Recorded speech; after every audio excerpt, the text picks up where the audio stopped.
Good afternoon to you. Welcome to a 1 o'clock news update. My name is Mark Masai. I hope you and your family are having a good Friday and your Easter holiday has started off well, but not so for certain families here. In this case, a road accident. One person has died and another one was injured after two heavy freight vehicles collided in Salga this morning along the Nakuru-Eldoret highway. The accident is believed to have been caused by a heavy truck that was trying to overtake a boda boda in the Miga area. One of the trucks plunged into the river, killing the driver instantly, while the driver of the other truck sustained injuries. Now, we'll be getting more details on this as well as the pictures from the scene. But something else that comes with the festivities is traffic, not in the city, but elsewhere as people head out of town. There was traffic snarl up along the Nairobi-Nakuru highway this morning as Kenyans travel.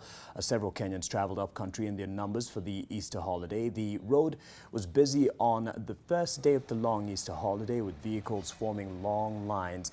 Many Kenyans travel up country during major holidays such as the Easter festivities. Passengers using public transport in towns along the highway were forced to trek the remainder of the journey due to the traffic jam. The National Transport Safety Authority has cautioned drivers against careless driving, saying it will ensure that motorists as well as passengers abide by road safety rules to avert road accidents. Nimetembea mguu juu nilikuwa natoka Zambezi nikielekea Maemahio, nikakutana na jam, so nikabidi nione nitembee miguu. So nikakuta msongamano wa magari imejaa, hakuna gari zinaenda, nikaona kwanza nitembee hivyo. Juu ya Pasaka saa watu wamejaa kwa gari, kuna magari mingi, watu wanaelekea holiday, saa gari zimejaa huku. Nimetoka Kino, nimefika hapa kutoka Zambezi, nimepata msongamano ya jam. Sasa kulingana na kazi ile naenda, inabidi nimeshuka gari nianze kutembea miguu kwa sababu ya masaa zangu za kazi, ambapo nastahili kuingia saa 2 na saizi ni kama saa 4 hivyo. Sana ngojea tu nikitembea, natembea sasa, nimeamua nitembee mpaka naenda Naivasha. With many travels over this period, drivers found overlapping or speeding during the Easter holiday will have their licenses suspended indefinitely. Traffic Commandant Samuel Kimaru says that this is part of measures introduced by the government to restore sanity on the roads. Kimaru says the department was concerned about the rising number of accidents during holidays, but which it intends to correct. Drivers have also been warned against drunk driving. Ajali nyingi zinatokea wakati wa usiku, na wakati wa usiku tumeambia maafisa wakuwe barabarani hata usiku na washike watu. Yes, tunataka tushike watu, na kama wewe utaki license yako iende, chunga. Mimi nakuhakikishia license ya watu wengi itaenda wakati huu. Hiyo ni kitu tumepitisha. Jana tulikuwa tunasema mtu yote ambaye anavunja sheria mbaya, ambayo ni makosa kubwa kama hizo za kuoverlap, huyo hatoshi kwa driver. License yake iende kwanza, apelekwe tena trainiwe, aonekane kama anatosha. Well, beyond these measures, common sense and, of course, courtesy on the roads. We can't emphasize this enough. One death already reported at Salga is one too many. Drive safe, be safe, and enjoy your holiday. Well, the head of the Anglican Church in Kenya, Archbishop Jackson Ole Sapit, is calling on the government agencies charged with the responsibility of fighting corruption to implement their mandate with promptness and to ensure that all assets recovered from suspects are used for the benefit of the public. He was speaking as he led faithful, to commemorate Good Friday at the All Saints Cathedral. NTV's Helen Wanjoy has more. During the Mass, he pointed out that it is unfortunate that there have been reports on mega corruption scandals and that the virus is also taking root. He cautioned church leaders against accepting process of graft and allowing political leaders to use the pulpit to engage in politics. Whereas we acknowledge the role of Harambee Spirit has played in the development of our society, the Anglican Church of Kenya is evaluating holding of fundraisers in their sanctuaries by politicians and the people we normally term as guests of honors. The Christians, including politicians, are expected to worship God with their resources quietly as the Bible teaches. He also criticized a section of the judiciary and human rights activists for the support in the campaigns for decriminalization of same-sex marriage, saying the granting of these rights is against God's will and will only bring about chaos and destruction.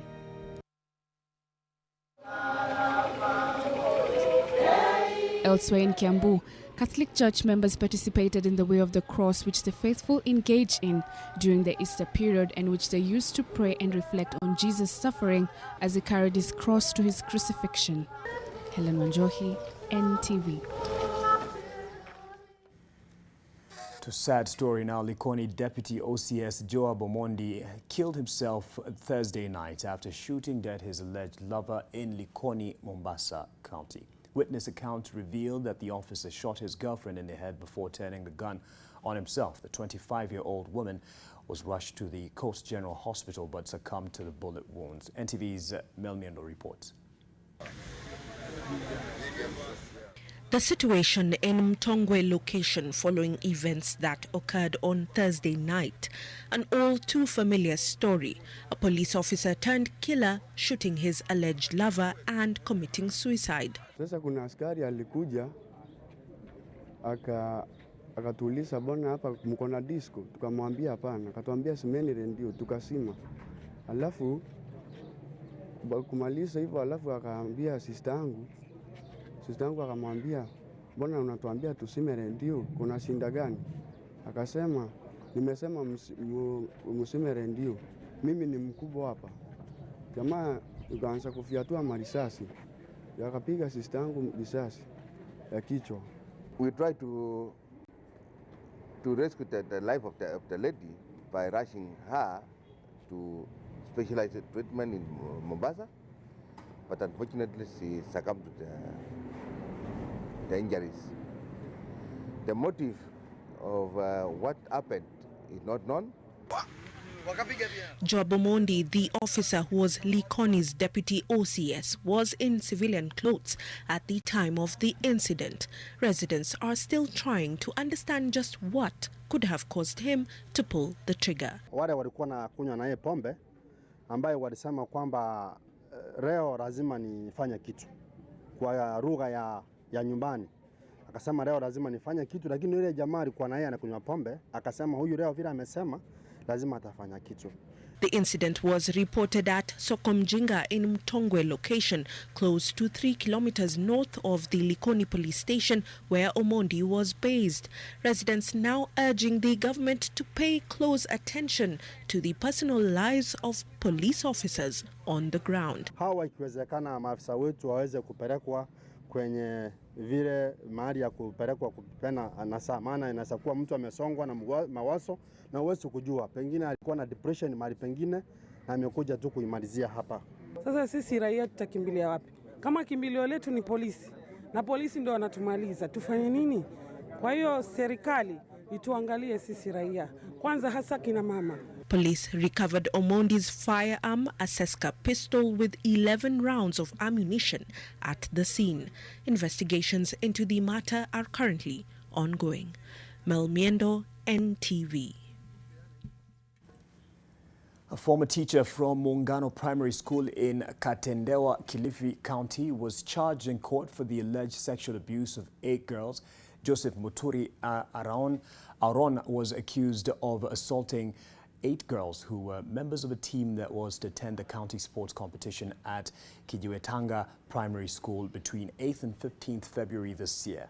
Now, those who rejected his advances were kicked out of the tour, a situation that raised eyebrows among parents. The girls were aged between 12 and 17 years, and he, however, pleaded not guilty in court before Kilifi Senior Principal Magistrate Justice Kituku.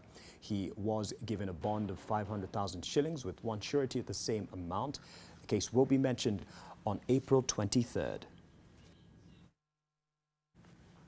Nyamira Senator Okongo Omogeni has asked President Uhuru Kenyatta to respect court injunctions on the intended tax levy for the housing fund. While speaking in Ainamoi sub-county in Kericho County, Omogeni called on the government to totally do away with the tax. Mimi nataka kuomba Mheshimiwa Rais Kenyatta, na amesaidiwa kwa sababu mahakama imetoa injunction, imesema watu wasianze kukatwa hiyo tax. Sisi hatutaki kuanza kunyanyasa wananchi, kuwakata tena tax ingine. Jua ndio hiyo, hakuna chakula, hatujui tutatoa wapi. Sukari imeenda juu. Wacha hii maneno ya kusema tax ya kukata sisi, na hiyo nyumba hatujui kama itajengwa Nyamira, itajengwa Kericho, tunasikia wanaanzia Nairobi. Hiyo tax wangeweka break kidogo. Sasa hii serikali iheshimu ile order ambayo imetolewa na mahakama kuu. Hii maneno ya kusema unataka kukata wananchi tena maneno ya kodi ingine iwekewe break kwanza, wakati uchumi itakuwa sawa sawa ndio turudi kwa hiyo tax. Beyond our borders, the Ugandan Supreme Court on Thursday upheld the decision of the Constitutional Court, which maintained that Parliament acted constitutionally when it removed Uganda's presidential age limit in 2017. The majority decision of 4 justices out of 7, led by Chief Justice Bat Katureba, ruled that the Ugandan Parliament was in order in conceptualizing, debating, processing and amending the article. NTV's Herbert Ziwa reports. President Yoweri Museveni is now eligible to contest in the 2021 general elections after the Supreme Court ruled that Ugandans above 75 years and those below 35 years can contest for the presidency. In a long-awaited Supreme Court ruling, 4 justices led by the Chief Justice Bat Katurebe concurred with the ruling of the 5 justices of the Constitutional Court, who in July last year ruled in favor of the Parliament's decision to amend Article 102B on the presidential age limits. By majority decision of 4-3, the decision of the Constitutional Court is upheld. This appeal therefore fails. Now, with regard to costs, it is the unanimous decision of this court that each party shall bear their own costs in this court. The justices disagreed with the appellants, led by Elias Lukwago, Ladislaus Rwakafuzi and Wandelo Gallo, that by removing the presidential age limits, the basic structure of the constitution was destroyed, and that Parliament had not followed its rules and procedures in processing the amendment bill tabled by Igara West MP Raphael Majezi. That sections 1, 3, 4 and 7 of the Constitution Amendment number 1 Act of 2018 were passed in accordance with the Constitution of Uganda. I will dismiss the appeal, the consolidated appeal, and the parties shall bear their costs in this court. I would confirm the decision of the Constitutional Court. I agree that the appeal should fail and that each party should bear their own costs. I also agree that the preliminary objections do fail for reasons she has given. However, 3 justices, Lilian Tebate Mwaikiri Kuwinza, Eridad Mwangusha, and Paul Mugamba annulled the amendment on grounds that the majority justices of the Constitutional Court wrongly applied the doctrine of severancy in their judgments. The justices ruled that the Constitutional Court should have annulled the amendment of Article 102B, as it did with the restoration of the presidential term limits, the extension of term of office for members of Parliament and the President from 5 to 7 years, since all amendments were in Raphael Majezi's bill. As a consequence of a number of acts that infringed on the Constitution in the process of enactment of the Constitution, the act cannot be allowed to stand and is hereby annulled. The justices also concurred with the appellants that there were defaults in the certificate of compliance from the Speaker of Parliament to the President with a misrepresentation of the amended articles. This implied that the President did not assent to the exact bill passed by Parliament. That the enactment of the law is a process, and if any of the stages therein is flawed, that reshapes the entire process and reshapes the law that is enacted as a result of it. Despite all justices condemning the invasion of Parliament and torture of MPs by security forces, the 4 maintained that the acts of the security forces did not warrant the annulment of the amendments and advised the affected MPs to seek redress from the High Court. They are not finding that the members of Parliament who were arrested and detained after their suspension were maltreated by security forces and their right to freedom from torture and human dignity violated. However, it is my finding that this in itself did not affect the passing of the Amendment Act. This Supreme Court ruling comes after both the NRM Central Executive Committee and Parliamentary Caucus endorsed Museveni as the party's sole candidate in the 2021 general elections. Habad Ziwa, NTV. Back home to one of our top stories at this hour, and we mentioned many people are traveling out of town for the Easter holidays, and as such comes a lot of traffic, especially outbound. And Helen Aura is at Kabete along the Nakuru-Nairobi highway, and she will be speaking to some on whether the picture has changed from early morning where there was a traffic snarl up there. Helen? Well, Mark, the crackdown here at Kabete is mostly targeting long-distance vehicles, and we earlier saw NTSA officers who interacted with passengers as they were sensitizing them on the importance of raising their voices if they see their driver going against the road regulations. They were also being sensitized on the importance of using the NTSA applications, where they could also raise their concerns, as they could also use the application to ensure the vehicle that they are using to travel is registered and is fully accredited towards the road regulation rules. And I'm actually joined by Mr. Musumba, who's an official for NTSA, and he's going to inform us more about today's crackdown, which is also happening in all parts of the country. Mr. Musumba, welcome. Maybe can you tell us this operation, how long is it going for? This operation is meant for Easter. We began early in the week, and it's going stretching all the way into next week, and we also expect it to continue up to the end of the month because the traveling will continue. You can see a lot of vehicles now going to that direction, but from Monday and thereafter, I know again people will be coming back. So we expect to be here up to that time. Yes. And when the officials who are here, the NTSA officials who are here, how are they going to be working? Are the officials working from morning till evening, or how have you divided them? What we've done is really this is a joint operation between NTSA and the National Police Service. So we're working in shifts, and our officers have been deployed across the country where these operations are taking place. So we're working in shifts. There are those who are working in the day, the morning sessions, the afternoons, and even in the night, we're on the road.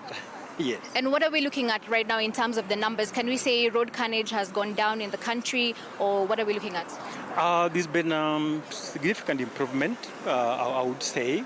And if you look at the numbers, last year, at such a time, we had lost about almost 700 people. But if you look at the numbers right now, there's a small drop a bit. This is attributed to a number of efforts that we're having, including what we are doing today, out of sensitization now. And I think Kenyans are becoming aware that there's need to really be careful while they're on the roads. Yes. All right. Thank you so much for your time. All right. Well, there you have it, Mark. And what also we got mostly from passengers who we interacted with in the vehicles, they were stating that these operations should not be only conducted during such holidays such as Easter or the long holidays in December, but they are also asking the government to ensure that these operations occur regularly to ensure that all the drivers ensure and maintain road safety and regulate and adhere to the road and adhere to the transport rules, adhere to the transport and safety rules. Back to you, studio. Again, it needs to be repeated. One death is one too many, the one reported earlier in Salga, and we don't want to be reporting any more over the season and even beyond. Let's practice, of course, some common decency and courtesy on the road and be safe. To other developments, farmers in Kinangop stand to benefit from a processing plant expected to start operations this month with the aim of increasing profitability in potato farming. This initiative may set a precedent on how to encourage agribusiness and improve on food security. The potato is a popular staple enjoyed in the countryside and in the city, a favorite of many. However, as soon as the crop is ripe and harvested, the environmental elements contribute greatly to its wilting, and soon the value of the very perishable food source is compromised. Hapa kwetu tuna ugonjwa kama bacterial wilt ambayo inamaliza viazi. Mchanga wetu uko na shida ya potato cyst nematode ambayo tumegundua kutokana na watafiti wa Isipe, wamepima mchanga na tukaona tuko na shida. This has made the potato country that is Nyandarua County, more specifically Kinangop, not to profit from the crop. Their vulnerability is heightened by brokers who take advantage of them. The exploitation by the middlemen, that is brokers, wanatunyanyasa sana. And that's why tukipata watu ambao wanaweza kutunulia viazi yetu kwa package mzuri, maybe in terms of kilos, tunaweza kuproduce viazi. That will be in the past as the winds of change are blowing to the delight of the farmers. A processing farm will begin to operate in the area, and its aim is to add value to the crop and increase profits for the farmers. And we can produce as many varieties of potatoes as possible. For now, we are starting with chips, bajias, and any shape of potato that a market will require. We are demand driven, I can say that. Charity Mwangi, NTV. My wife being from Muranga, and this is not a stereotype, she of course has a lot of waru featuring in the diet. And yes, I'm not complaining once I get back home, in case you're watching. Such projects are supported by many. Thank you very much for the good meals. Elsewhere, residents of Karoko in Mbere South are complaining of explosions and dust coming from quarries located within the village, which they say is causing a nuisance and environmental pollution. NTV's Joy Karaoke with the details. What used to be a peaceful, quiet village is no longer that. Quarries have brought changes. Kama ni magari zinapita, hizi maroli, vumbi inakuwa mingi, hata nguo hatuwezi fua. Wakati ule anapiga baruti, vumbi inakuwa akufunika hata manyumba. Things are worse, particularly on weekdays, because that's when the quarries are most active. The residents say the quarries put their health at risk and cause damage to their houses as the loud blasts cause cracks on the walls. Akikuharibia nyumba, akikuharibia nyumba, ukienda kumwelezea hataki kusikia. Yeye anasema haja yake ni pahali ameharibu atengeneze. Sasa ndio wanakubadilishia mabati. Wakubadilishia mabati nayo nyumba kilaksi itafanyaje? Officials of the quarries behind the uproar say they are trying their best to make sure that all residents are safe and comfortable. Sisi tunamwaga maji, hata magari zetu tumeona kwa barabara zikimwaga maji. Na sasa kama kuna mtu ako na complaint kama hiyo kwa factory yetu, anafaa akuje kwa ofisi yetu iko open, a complain. Joy Karaoke, NTV.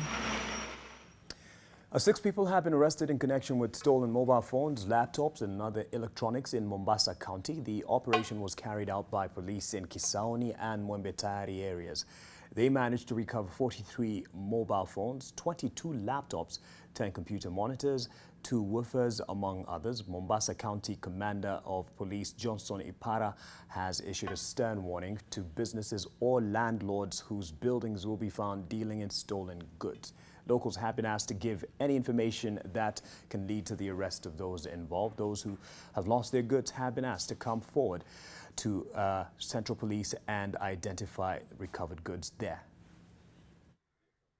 Right now we are holding 6 persons. 3 of them, one was arrested with the 29 rolls of bank. One of them was arrested when he was in the process of selling out 4 mobile phones, that one of them has been confirmed to have been stolen. And another one was arrested in Kisauni, who is believed to be the prime mover of crime that is taking place, particularly of burglary and the thefts within the town. It's now time to give focus to the sporting action so far, and I'm sure Ida Waringa will have the highlights of the Arsenal-Napoli game. Looking forward to that. Ida.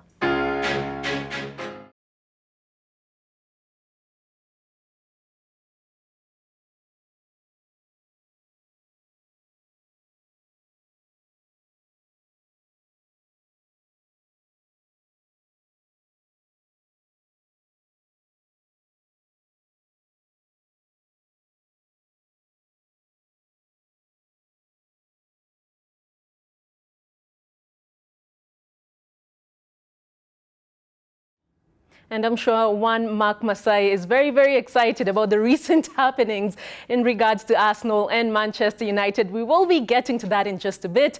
A very good Friday afternoon to you. Let's get into the world of sport. And Gor Mahia will be looking to put their recent troubles behind them when they face in-form Kakamega Homeboys this afternoon at Buhungu Stadium.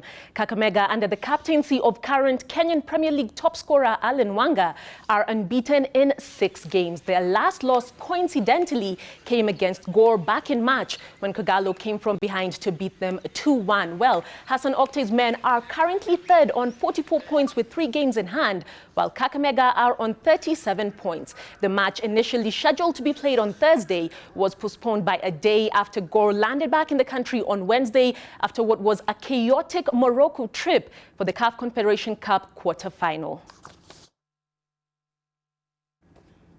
And the Kenya under-15 football team cruised to a 2-0 win over American side Eastern FC in their final group match of the MIC football tournament played in Spain. Teddy Sirma and Joseph Munala were on target for the Junior Stars as they picked up their first. The team had been made to wait, having fallen 1-0 to Spanish side NT Terrace before losing 4-0 to yet another Spanish side, Junior CF, in their second match. With 3 points in 3 matches, the Junior Stars have made it to the consolation stage of the tournament and will wait to see who they will meet in the quarterfinals when the draw is held on Friday.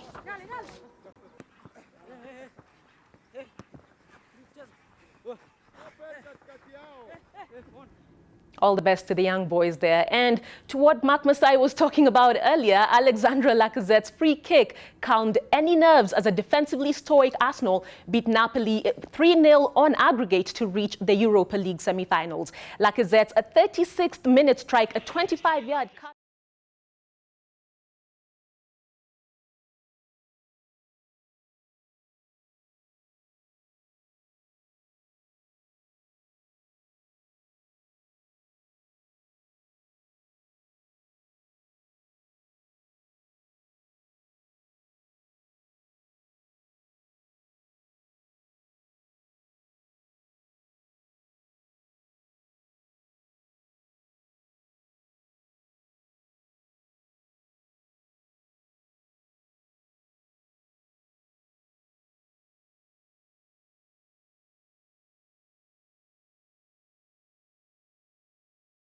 Back to the Professional Footballers Association's campaign to boycott social media for 24 hours in a stand against racism. The campaign is an attempt to increase the pressure on social media and the sport's governing bodies to take stronger action when responding to racist abuse. Manchester United defender Chris Smalling also backed the campaign just days after his teammate Ashley Young was racially abused on Twitter following his side's Champions League exit in Barcelona. Watford captain Troy Deeney echoed the PFA's sentiments after racial abuse on his social media earlier this month forced him to disable his comments on Instagram.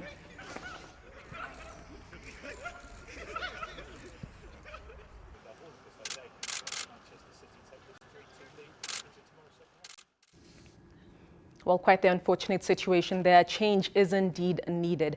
And despite the magic of Tiger Woods' comeback in the air, multiple Olympic swimming medalist Michael Phelps has ruled out a comeback from retirement. Phelps also expressed his support for the newly created International Swimming League that he said will help.